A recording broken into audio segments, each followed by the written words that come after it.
వరుసగా ఫ్లాపులు, హిట్ కోసం ప్రయత్నాలు అయినా సరే పూజా హెగ్డే కంబ్యాక్ ఇప్పట్లో కష్టమే అనేలా ఉంది ప్రెజెంట్ సిచ్యువేషన్.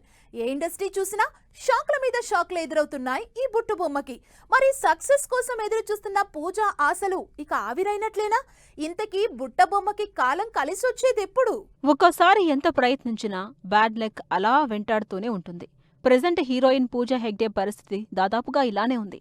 ఎంతో కాలంగా ఒక్క హిట్ కూడా లేని ఈ బుట్టబొమ్మ ఈ గురువారం బాక్సాఫీస్ ముందుకొచ్చిన జననాయకన్ సినిమాపై భారీ ఆశలు పెట్టుకుంది. అయితే తమిళనాడు సీఎం దళపతి విజయ్ చివరి సినిమాగా థియేటర్స్లోకొచ్చిన జననాయకన్ ఫస్ట్ డే ఫస్ట్ షోతోనే మిక్స్డ్ రిజల్ట్ అందుకుంది.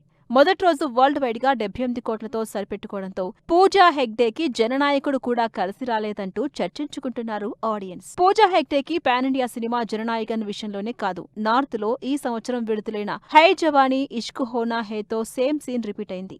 వరుణ్ ధావన్, పూజా హెగ్డే, మృణాల్ ఠాకూర్ లీడ్ రోల్స్ లో వచ్చిన ఈ romantic love entertainer Bollywood audience ని ఏమాత్రం ఆకట్టుకోలేకపోయింది. దీంతో చాలా కాలంగా సక్సెస్ కోసం వెయిటింగ్ లిస్ట్ లో ఉన్న ఈ బుట్టబొమ్మ లిస్ట్ లో ఫ్లాప్స్ ఎక్కువ అవుతుండటంతో వర్రీ అవుతున్నారు పూజా హెగ్డే అభిమానులు. నార్త్ టు సౌత్ ఎన్ని ఫెయిల్యూర్స్ వచ్చినా సరే పూజా హెగ్డేకి టాలీవుడ్ లో ఆఫర్స్ వస్తూనే ఉన్నాయి. దుల్కర్ సల్మాన్ హీరోగా తెరకెక్కుతున్న romantic backdrop love entertainer శ్రీశ్రీలో హీరోయిన్ గా యాక్ట్ చేస్తుంది. ఈ సినిమాకి సంబంధించి రీసెంట్ గా మేకర్స్ విడుదల చేసిన Dulquer Pooja first look poster ఈ సినిమాపై క్యూరియాసిటీ జనరేట్ చేస్తుంది. అయితే ప్రెజెంట్ ఫెయిల్యూర్స్ లో ఉన్న పూజా హెగ్డేకి సంబంధించి లేటెస్ట్ గా వినిపించిన బన్నీ లోకేష్ కనకరాజ్ ప్రాజెక్టు వెనక్కి వెళ్లే ఛాన్స్ ఉందా అనే చర్చ కూడా కొనసాగుతుంది.